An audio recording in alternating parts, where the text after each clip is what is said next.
Alright, what's up everyone, it's Narin Azog, and I'm just going to record a bunch of intro videos to projects I'll be working on over the next few weeks since I'm on furlough and I can build and paint and between homeschooling and other stuff. So this is the other kit I was really excited to do. This is from Narin again. This is Azog, the Defiler. So on the card here it says 1/4 scale, but I could have sworn it said, when I owned this kit before and I sold it. I could have sworn it was 1/3 scale, but this guy is huge and he's super heavy.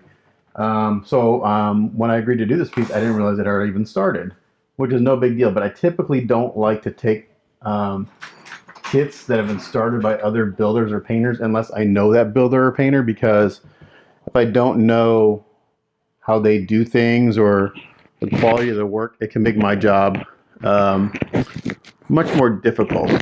So I typically don't like to take projects that have been started, but hold on, I'm trying to find a place for my mic other than on me.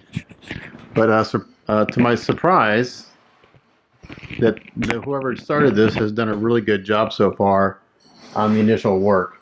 And what they've done is that they've actually done the hardest parts for me. So, and I'll explain that in a second. But this guy is huge. And I forgot to mention on the Hellboy video, my one gripe was the nameplate. It doesn't look like Hellboy; it looks like Melboy with an M. But this one is really good. It's a cool font. So starting from the base, working up, we got this kind of right.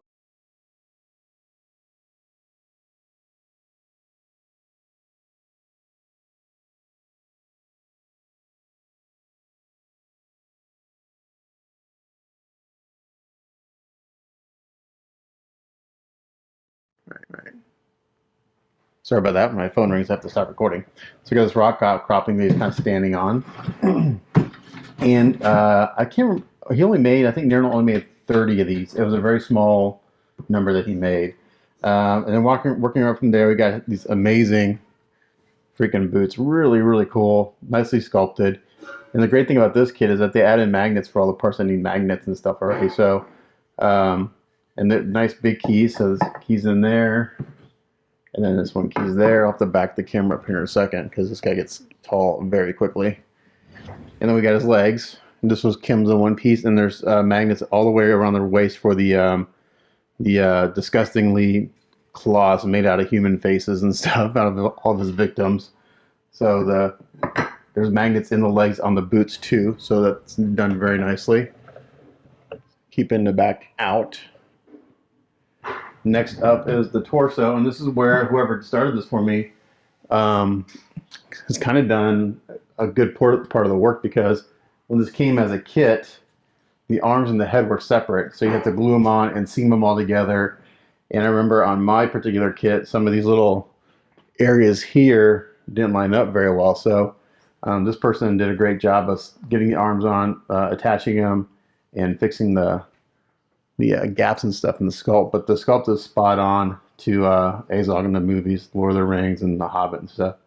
So looks really good. Nice big magnets in the torso. Actually, I've got to put on the skirts first. So he's got 4 skirts that go around his waist, and they're made out of these faces.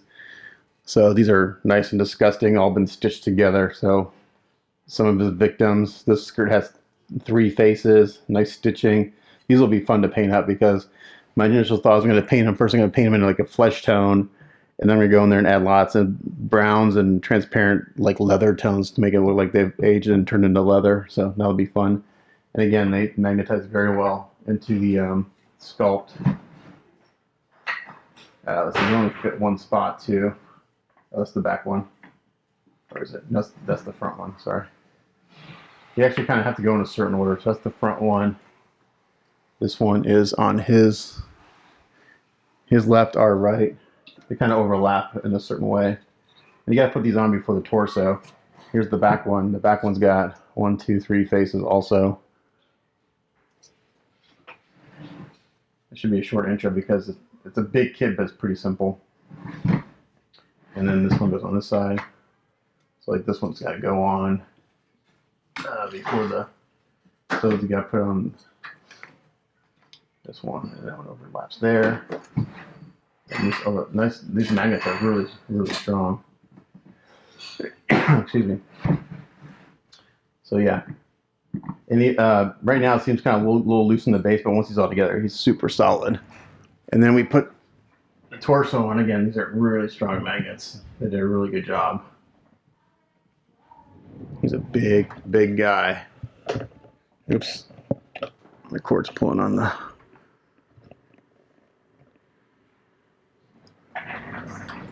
Some more light on him. So there you go. And then, so this had been started, like I said, been started, and they had glued his mace together, and two of the pieces had broken off, so it's no big deal. I'll repin and glue them. Nice. This has a real nice magnet in there with a metal square pin. Does a great job of supporting the weight. Right up in there. Perfect. And then he's got this, where his other hand's supposed to be this wooden claw that comes out like this, and it just pegs right in there. And then he's got